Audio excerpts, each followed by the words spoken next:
Então, boa noite a todos, que a paz de Jesus esteja conosco, hoje e sempre. Hoje a gente está na segunda parte do capítulo 4 e continuando aí a nossa reflexão e estudo com André Luiz, a gente tinha visto que duas pessoas tinham buscado o trabalho mediúnico em busca de ajuda, né? E André Luiz estava aí contando para a gente o que ele estava vendo do lado do mundo invisível, enquanto duas pessoas encarnadas tinham dezenas de desencarnados, né? E aí agora a gente vai conversar um pouquinho, continuando a nossa conversa da semana passada, sobre esses espíritos sofredores que vieram em busca de ajuda. Então, algumas coisas importantes.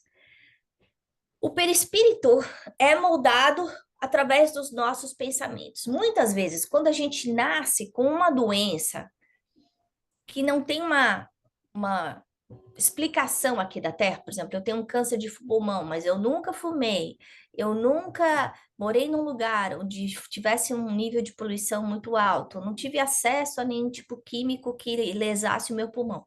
Então, eu já trago essa lesão de outras vidas. Quando a gente vê casos sérios em crianças, né? Por exemplo, diabetes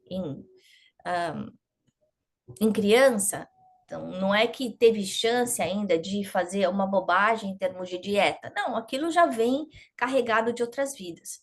Então, a gente percebe que o nosso pensamento vai moldar o nosso perispírito. O nosso perispírito vai ser aquele molde que vai moldar o corpo. Então, da mesma forma que hoje nós encarnados, o nosso corpo, o nosso pensamento atual está interferindo no perispírito, está imediatamente moldando o perispírito, as we speak, o contrário acontece também. Quando a gente tem um desequilíbrio moral, pode ser qualquer tipo de sentimento, de emoção negativa, que todos nós temos. Infelizmente, temos em abundância. Raiva, rancor, desejo de vingança, incapacidade de perdoar, tristeza, culpa, enfim, a gente consegue ir com a lista quase que ilimitada por causa do nosso nível ainda de pouca qualidade moral, né? Essa qualidade dos pensamentos negativos tem o poder de modificar as células não só do nosso corpo físico, mas do nosso corpo perispiritual, as nossas células espirituais.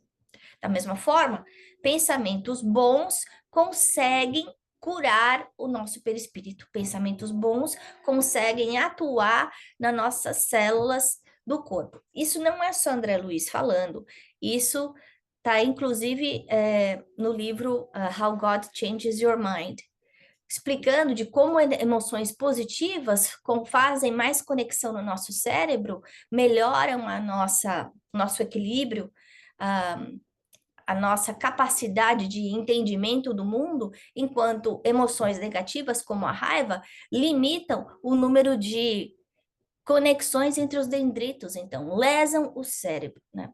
Então a gente vê que esse perispírito desses espíritos sofredores está lesado. Por que que ele está lesado? Porque o corpo estava lesado.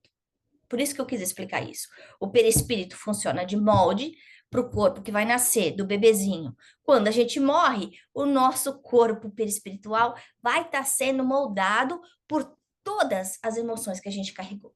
Então, se eu carrego culpa, como a gente vai ver um é, desses espíritos sofredores, aquilo vai estar arraigado no perispírito.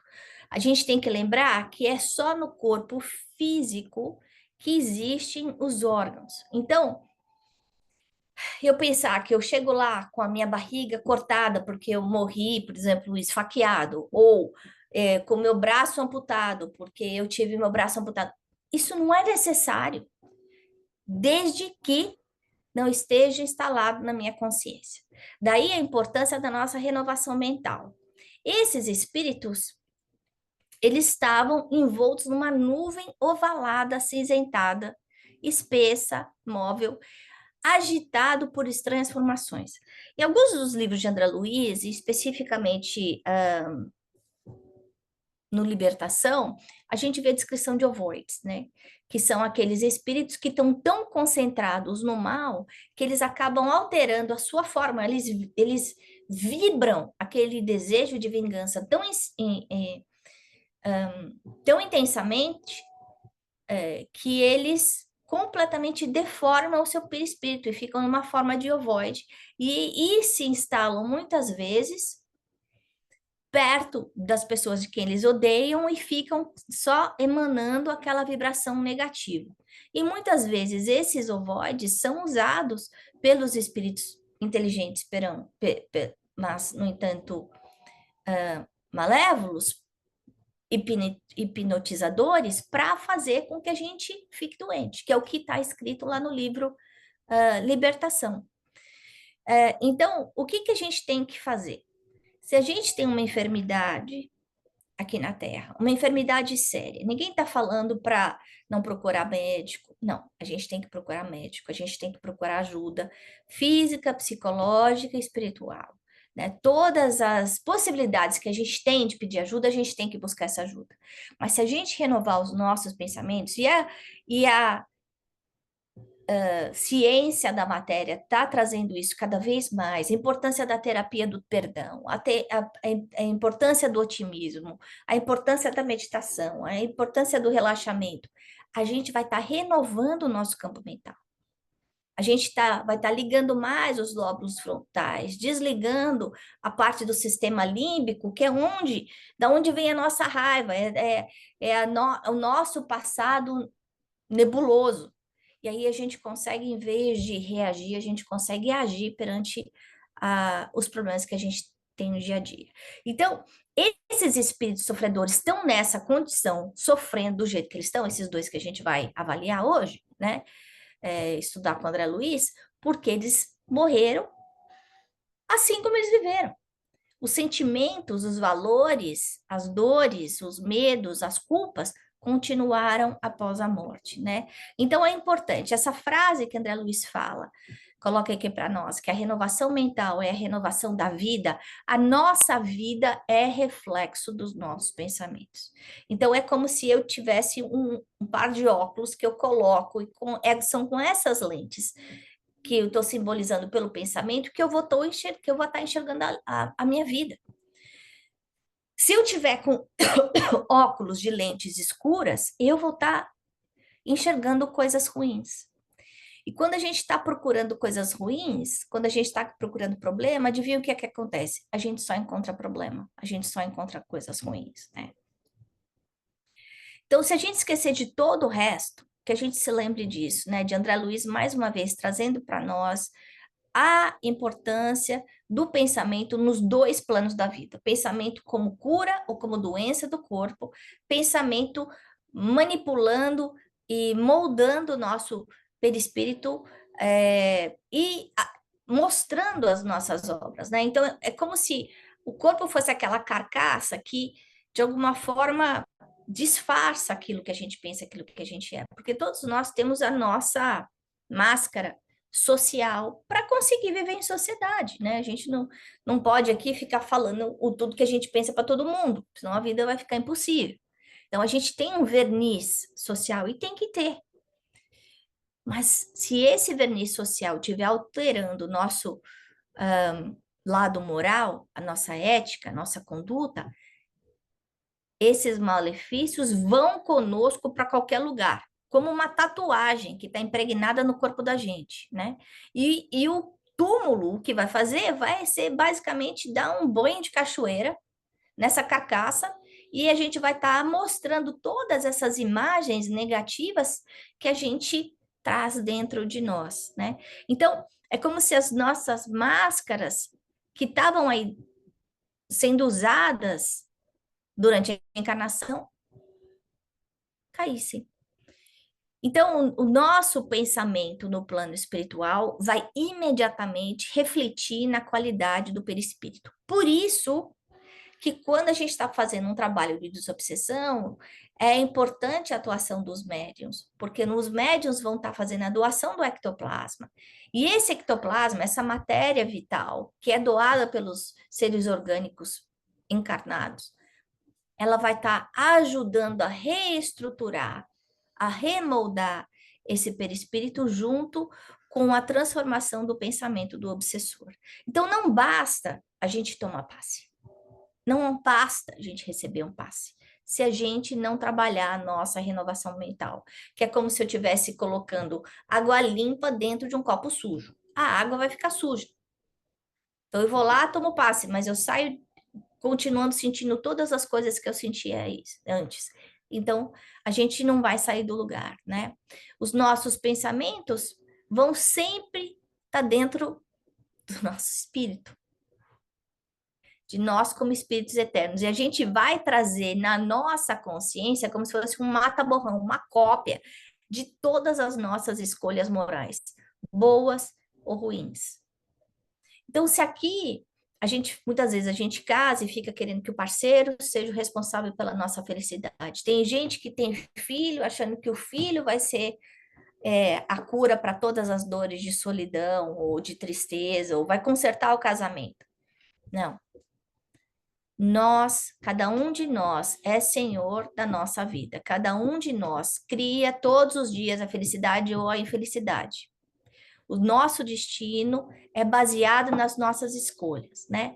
Ele fala aí que a nossa consciência é um núcleo de forças em torno do qual gravitam as coisas boas e as coisas ruins que são geradas por nós mesmos, né? E a gente vai estar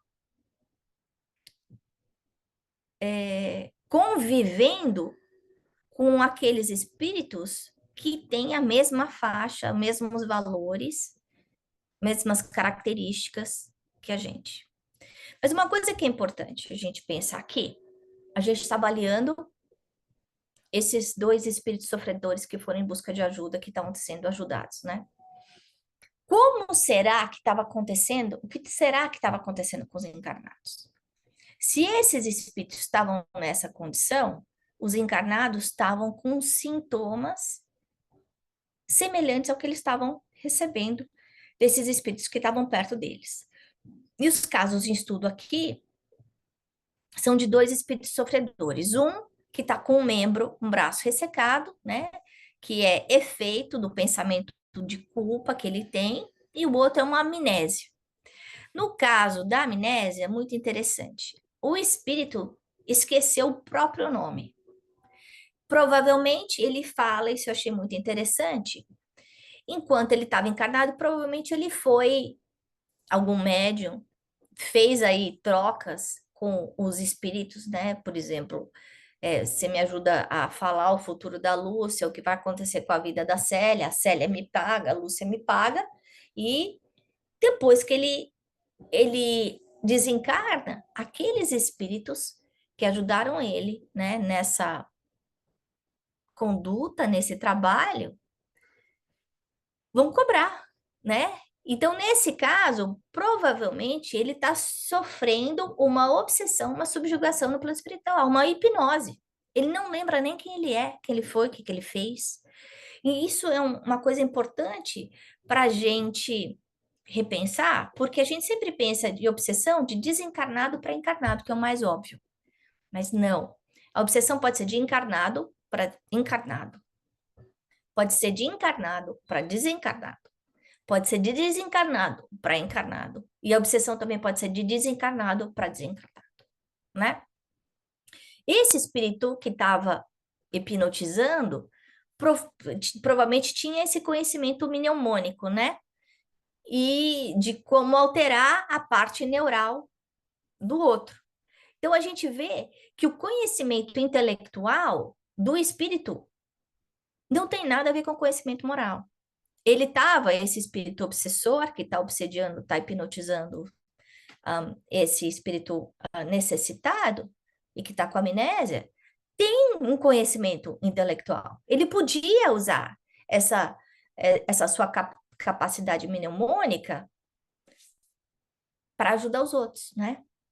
Então, as mesmas impressões, esse relacionamento simbiótico que ele tinha com esse espírito obsessor de pouca evolução espiritual, continua depois da morte. Daí, quando a gente fala, né, de usar a mediunidade para o bem, usar a mediunidade gratuitamente, de fazer para o outro aquilo que a gente gostaria que fizesse para a gente, que a mediunidade é um símbolo de caridade, é um exemplo disso, né? Que se a gente, essas ligações mentais que a gente faz enquanto encarnado vão continuar enquanto desencarnado, né? A segunda coisa que eu queria comentar é em relação ao paralítico, né? Então a gente vê esse membro ressecado. Gente, não precisava estar o membro ressecado. O membro ressecado está acontecendo no perispírito dele porque ele traz dentro da sua consciência o remorso por ter batido no pai.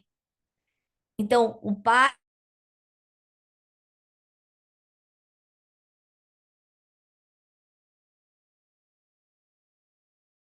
a culpa, porque ele sabia que o pai, que ele não devia estar batendo no pai quando ele estava bêbado, né? Então eu fiquei pensando quantos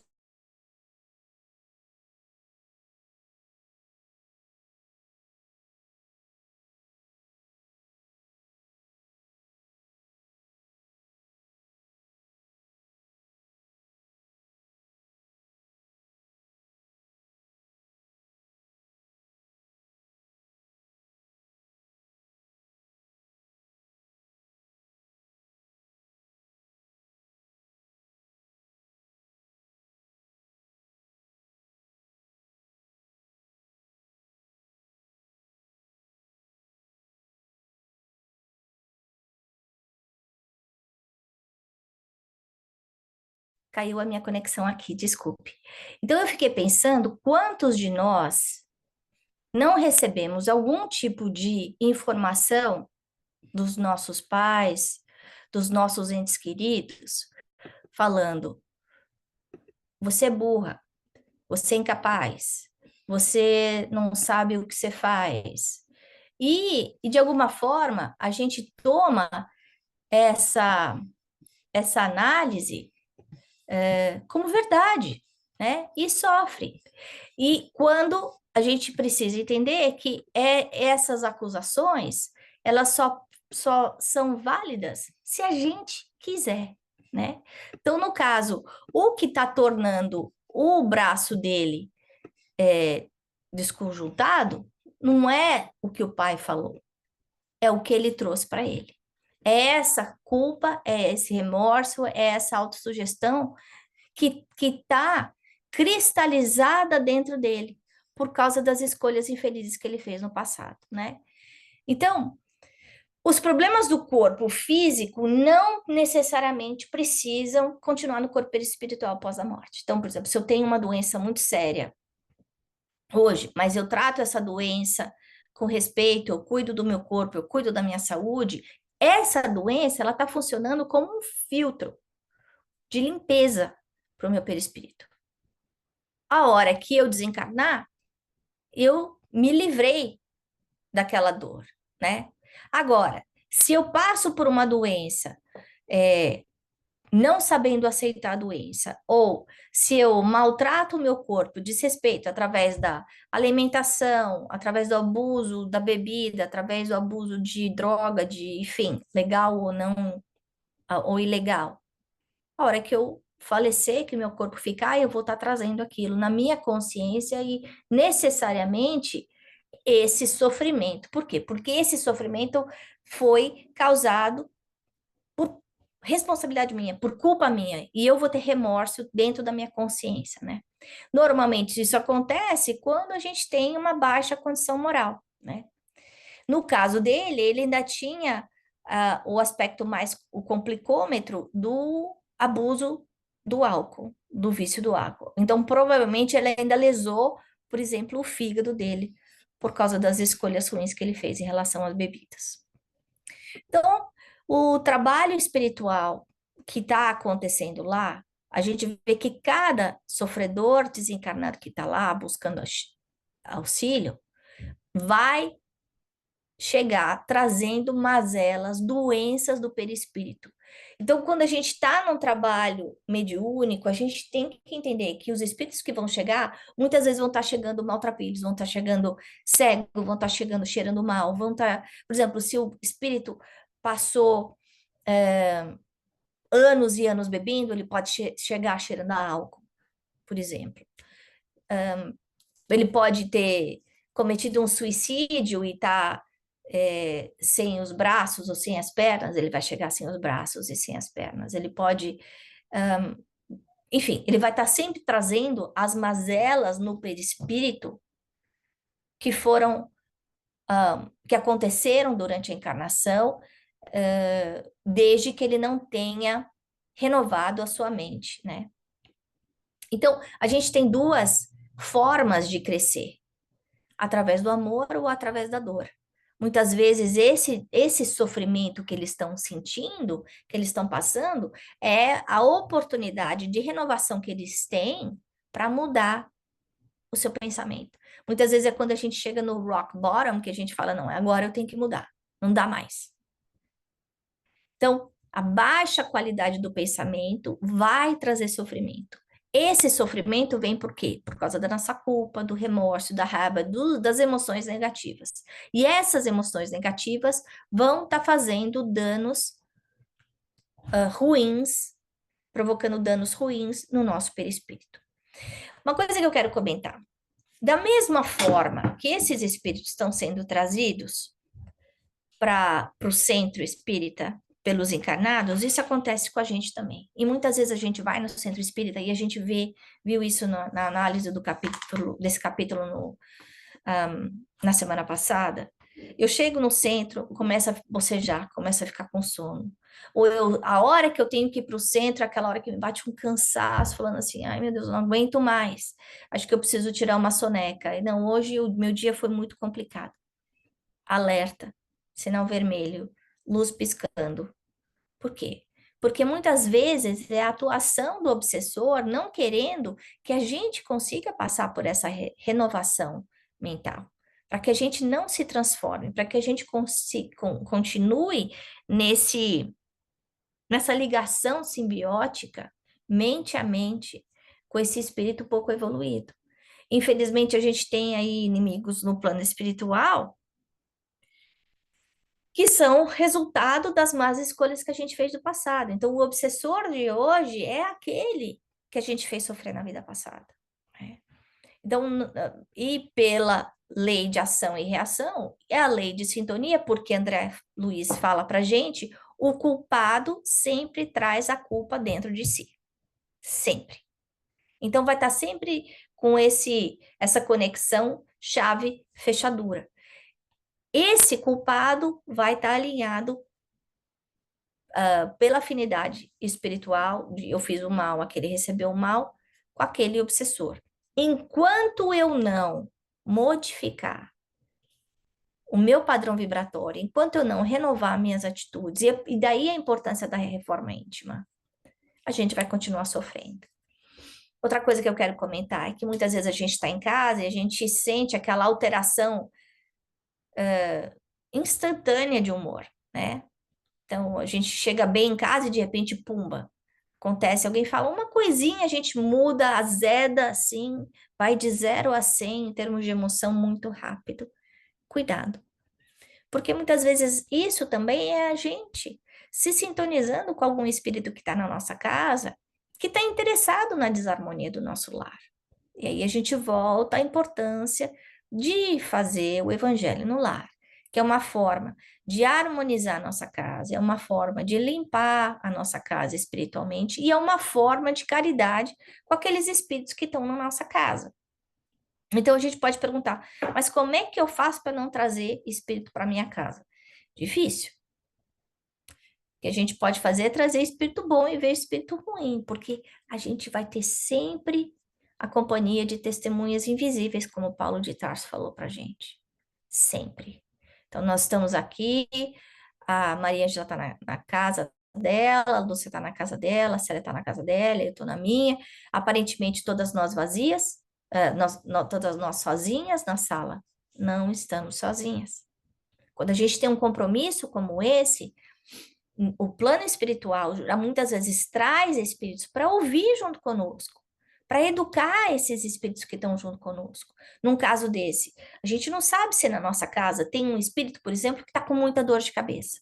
E essa dor de cabeça está passando para mim, por causa da faixa mental. Ou esse espírito, ele está com uma tristeza profunda, de saudade de alguma coisa. E aí a gente fica com aquele sentimento de insatisfação que a gente não sabe o que é. Então, muitas vezes a gente acha que a gente está assistindo a aula para nós, quando na verdade a gente está servindo aí como um instrumento do bem, né? Como o Emmanuel fala, o distribuidor de panfletos, né? Como a gente escutou hoje de manhã no estudo. A gente está sendo aquele megafone, né? Para que aquela entidade seja auxiliada, para que a gente torne aquele inimigo de passado num amigo, ou pelo menos num indivíduo que não tenha mais raiva de nós, né? Então, refletindo, a renovação mental é o caminho de tudo. E eu acho que cada vez mais a ciência da Terra está vindo, chegando a essa conclusão também. Entendendo a importância não só do pensamento, mas do poder da palavra. Já hora que a gente pensa naquele pai falando que você fique com o braço seco, ou a nossa responsabilidade quando a gente faz uma crítica para o marido, para o filho, né? Seja você é burro, você não sabe o que você faz, ou você sempre faz tudo errado, a gente está imantando. As nossas palavras estão criando formas mentais que podem estar alterando o diagrama do perispírito daquela pessoa. Principalmente quando a gente ama essa pessoa e está magoada com essa pessoa. Então a gente precisa ter muito cuidado com as escolhas da palavra, porque essas palavras vão estar sempre envolvidas com uma vibração, com uma emoção muito forte. E quando a gente pensa em ódio, o ódio não é o oposto do amor.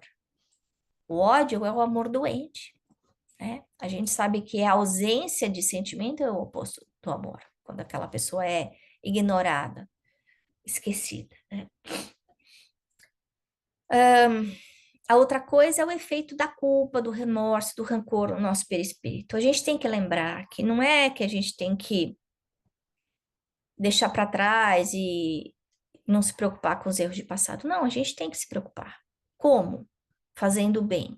Jesus já falou para a gente que o bem apaga a imensidão de, passado, de erros do passado. Então, é através do trabalho de caridade, do serviço ao bem, do serviço ao próximo, que a gente pode se renovar. A culpa não é um sentimento que a gente deve cultivar. O remorso não é um sentimento que a gente deve cultivar. O rancor vai deixar a gente doente, vai lesar o nosso corpo físico e, consequentemente, vai lesar o nosso corpo espiritual também. E o terceiro ponto é a gente pensar nas amizades que a gente está tendo aqui na Terra, nas escolhas que a gente faz, porque essas mesmas amizades, essas mesmas companhias, boas ou ruins que a gente tem aqui, vão continuar quando a gente chegar no plano espiritual. A gente vê que a obsessão, ela continua após a morte do corpo. E André Luiz, nos seus livros, conta casos tenebrosos mostrando isso. Então, a gente pode passar por uma desencarnação e, e ser recolhida por espíritos de luz, por parentes, por amigos? Sim, claro que pode. Então, não é para a gente ter medo da morte, porque a morte não existe. O que a gente vai encontrar do outro lado é o que a gente é aqui. Daí a importância da gente ter a consciência de estar sempre tentando fazer o melhor que está ao nosso alcance, em benefício do próximo, em benefício de nós mesmos. Então, era isso que eu tinha para falar para vocês. E agora, da próxima vez que vocês forem ao centro espírita, começarem a sentir sono na hora que sentar na cadeirinha, a bocejar, já sabe que pode ser muito bem aquele amiguinho que quer que você não preste atenção no que está sendo estudado, para que aquela ligação simbiótica consiga. Então, já começa a fazer a preparação, no caminho, seja no ônibus, seja no carro, pega um livro bom, já vai lendo, se prepara durante o dia, pede ajuda ao anjo da guarda, para que inspire, para que acompanhe, para que quando a gente tem essa oportunidade de fazer essa faxina espiritual, como num trabalho de desobsessão, ou num estudo sério dentro de um centro espírita, porque a ajuda espiritual está disponível sempre para nós. As bênçãos estão à nossa disposição. Cabe a nós buscarmos essas coisas boas que estão sendo divididas conosco, né? Então era isso que eu tinha para dividir com vocês. E agora a gente pode comentar. Quem quer falar?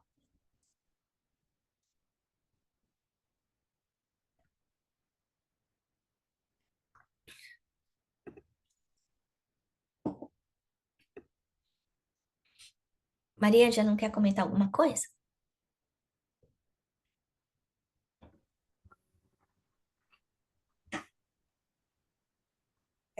Como você falou hoje, né, o exemplo foi muito interessante, porque a gente sabe que a gente faz um trabalho sério, seja aqui nesses estudos ou lá no centro, tem sempre os nossos amigos espirituais que estão em volta da gente e as que eles estão precisando também.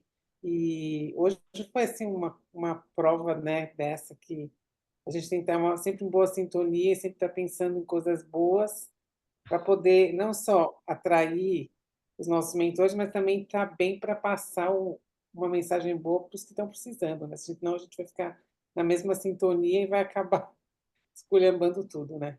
É, Então, é muito importante a gente estudar e saber o que a gente está fazendo e tentar sempre estar na melhor sintonia possível. é porque a gente vai estar sendo, se a gente está trabalhando, a gente vai estar sendo um instrumento aí de Jesus, né? Nesse movimento de caridade. Então, a gente é o vaso. E como é que está a qualidade do nosso vaso? Se a gente estiver chegando no centro, correndo, em cima da hora, com má vontade, depois de ter brigado o dia inteiro, a nossa qualidade como vaso vai estar muito ruim. Então, em vez de ajudar, a gente vai dar trabalho para eles, né? Ou quando a gente, por exemplo, como eu comentei, tem um compromisso e a gente, em cima da hora, resolve, não, não vou fazer isso. Eles estavam contando com a gente. E aí? Vai ficar o buraco lá. E a gente vai ser responsável por esse buraco. Porque nós somos responsáveis pelo bem que a gente faz, pelo mal que a gente faz e pelo bem que a gente deixa de fazer. Quem mais quer É, comentar? para mim, eu acho que desse capítulo, o que mais me tocou, né, que serve de um aviso para mim mesma, né, o que a gente já vem falando há muito tempo, a importância da gente vigiar nossos pensamentos e, e agora mais recentemente a importância do evangelho no lar. Porque eu mesmo já senti várias vezes isso, aquele, ah, aquele cansaço súbito, né? Aquele sono, ou então até assim a mudança, né, de humor. E para mim eu acho também que é porque o trabalho que eu faço, eu vejo pessoas o dia inteirinho reclamando, né? Ah, não de assim, uma forma negativa, mas reclamando porque eles estão lá, porque eles estão com Doentes. dor, estão com doentes, estão com problemas. E quem não está doente não precisa te ver. Exato, é. Então, e muitas vezes também são pessoas que realmente estão abusando um pouco o sistema de saúde, né? Então, ou vão porque querem uma desculpa, né, para sair do trabalho, ou estão procurando a, assim, a prescrição para opioides que eles não necessitam, coisas assim. E então eu preciso realmente vigiar o meu pensamento, porque muitas vezes eu fico frustrada depois de certas consultas, entende? E eu sinto que isso não sinto, eu vejo, né, agora com esses estudos, que essa frustração, esses pensamentos que eu tenho, eu não deixo eles lá na clínica quando eu saio. Eles acompanham onde eu for, né? Na minha casa, no centro, seja onde for. Então, o que mais me tocou desse capítulo é a importância de ouvir já meus pensamentos, tentar ser mais, como que fala, consciente, né? Deles quando eu começo, né, a pensar e tentar, a, talvez até fazer uma oração em silêncio enquanto eu estou com o paciente, né? Falando, me dê compreensão, me ajude a compreender, a entender, mas também não me envolver tão emocionalmente, né, com isso, que é para eu poder também não levar esses sentimentos negativos comigo uma vez que eu saio do trabalho. E então a importância do evangelho no lar, que é para poder proteger, né, o meu lar, né, a minha saúde, né, espiritual aqui da minha casa, e também para que a gente está sempre acompanhado, né? Então, também para poder ajudar essas pessoas que estão me acompanhando, que talvez não querem o melhor para mim, mas ajudar a eles também a poder a, a receber a ajuda que eles necessitam. E lembrar, né, que o pensamento é criador, o que a gente pensa, a gente cria, né?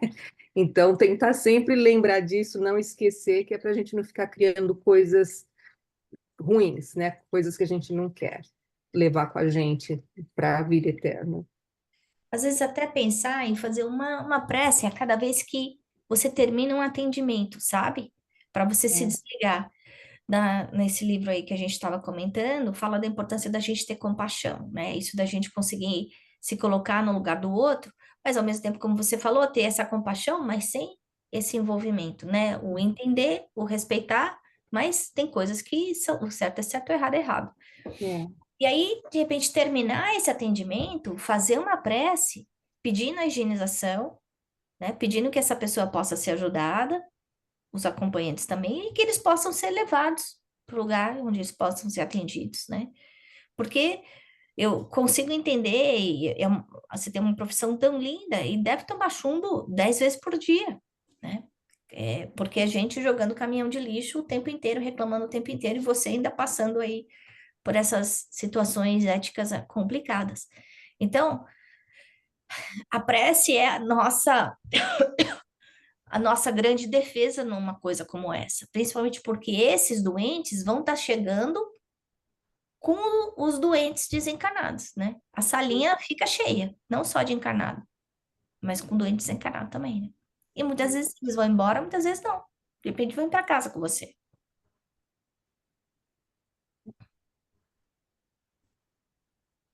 Quem mais quer comentar?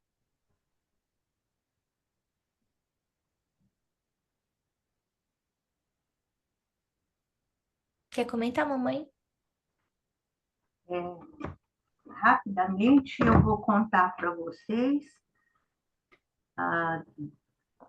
o que foi que mexeu com o meu coração de tudo que a gente viu nesse capítulo lindo. A primeira balançada de coração no meu livro está na página 45. É quando a gente aprende que a importância da renovação mental. A frase que a Ana pensou e colocou no slide. A renovação mental é a renovação da vida. Nós não podemos descuidar, esquecer em momento nenhum a força criadora do pensamento. Né? E aí até a gente pode fazer um gancho em relação ao que a Célia acabou de nos contar, e acabou, não precisa ser prece complicada. Acabou o atendimento como se ela apertasse um interruptor.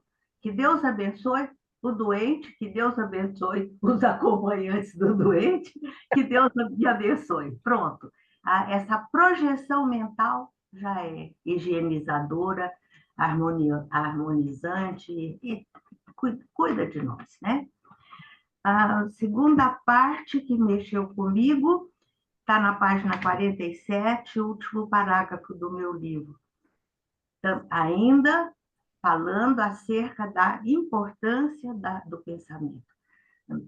Jato de força hipnotizante. Gente, pensamento é força, pensamento é energia criadora. Força mental, energia criadora. Isso a gente estudou bastante durante o curso, né, Ana? O pensamento para o espírito é como se fossem as nossas mãos. A gente dizia, quando eu estou encarnado, eu quero pentear o cabelo, eu uso mão, escovar dente, eu uso mão, para tudo eu uso mão. No plano espiritual não precisa. Pensei, criei, o bem ou o mal. Então, exige realmente muita vigilância. E não é só no plano espiritual, o pensamento a Sim, gente não vê, né? Tudo que a é, gente está pensando, a gente está criando, a gente só não está vendo, né? é verdade. É igualmente Poderoso. concreto, entre aspas, né? E a última foi aí na parte final, ainda focando a renovação mental, é quando ele nos ensina que é a única saída do sofrimento. Se a gente quiser se libertar do sofrimento, de qualquer tipo de sofrimento, a gente tem que aprender a pensar direito, né? E muito interessante que no momento que a Ana estava desenvolvendo, fazendo essas colocações, eu me lembrei dos novos conceitos da neurociência, agora tão bem trabalhados pelo Haroldo, né? Ele estava colocando lá como ciência, mas é ciência espírita, porque Kardec já ensinou isso tudo 200 anos atrás, né?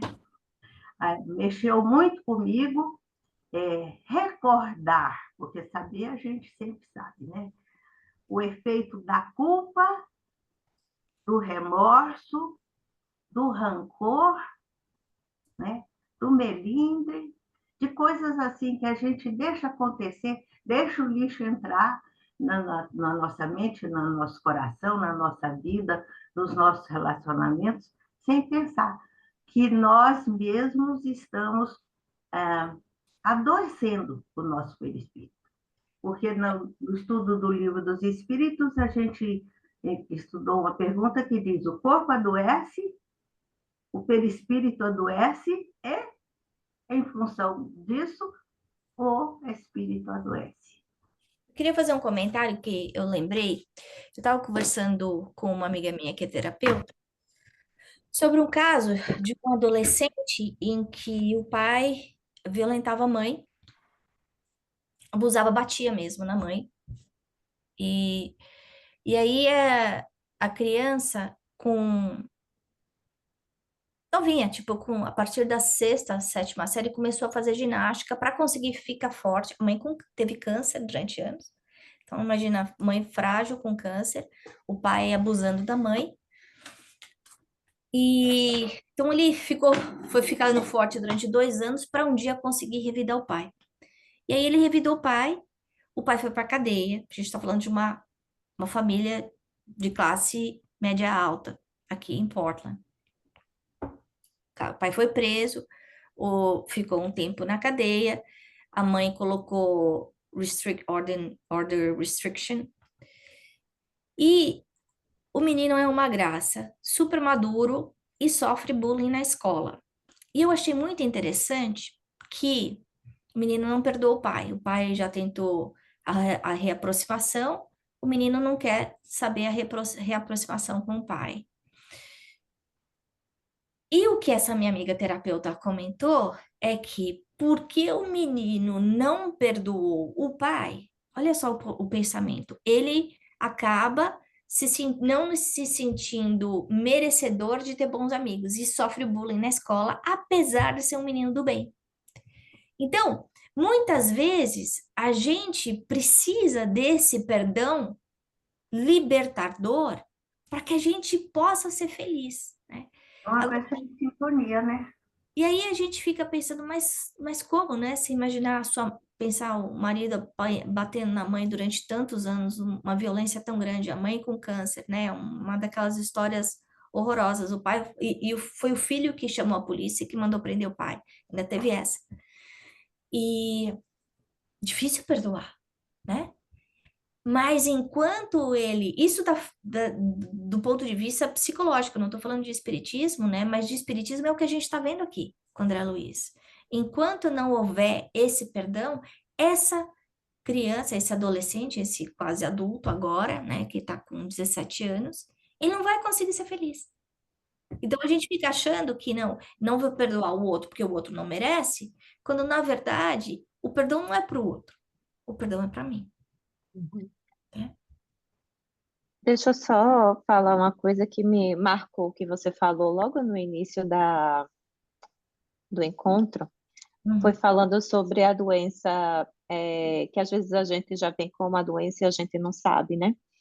E o que me marcou foi que eu, muitos anos atrás, numa reunião espírita onde eu trabalhava, o senhor que conduzia a palestra, ele dizia que o neto dele tinha vindo com uma doença de pulmão e ele sabia que essa doença de pulmão que o neto dele veio era de algum resgate de vidas passadas, né?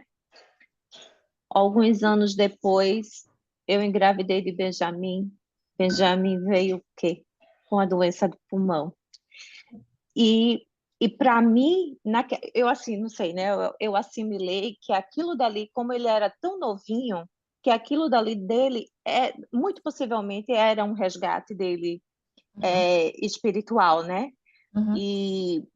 Eu achei interessante quando você tocou logo em pulmão, eu achei isso bateu, mas realmente eu acho que quando vem assim, a gente já nasce com uma doença que você não foi exposto, é alguma coisa, é algum resgate, né, de outras vidas. Aí calhou aqui tem uma passagem aqui nesse capítulo que diz assim: como não?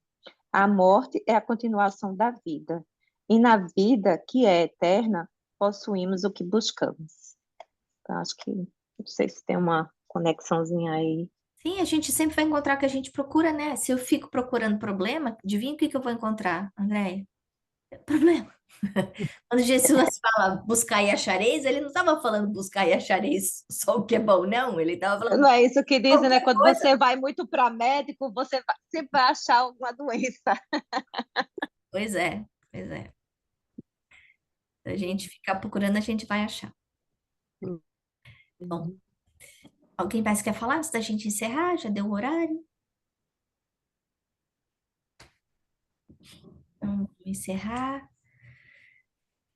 Vamos respirando fundo, agradecendo mais uma vez ao Mestre Jesus por estarmos aqui reunidos, agradecendo a André Luiz, a Emmanuel, por todos esses ensinamentos, esse reforço frequente que recebemos semanalmente sobre a importância da qualidade do nosso pensamento, sobre a vigilância, o vigiai e orai, sobre o que a Célia falou, a importância da gente fazer o evangelho no lar, a importância da gente ter consciência das emoções que flutuam ao nosso redor, sabendo que essas impressões podem ser tanto do aspecto físico quanto emocional. Jesus abençoa o nosso desejo de crescer, de nos renovar. Ajuda-nos, Senhor, a estudar cada vez mais, mas principalmente a incorporar essas lições dentro do nosso dia a dia, a nossa renovação mental. E assim nós vamos agradecendo por mais esse encontro, dizendo graças a Deus e graças a Jesus. Obrigada a todos.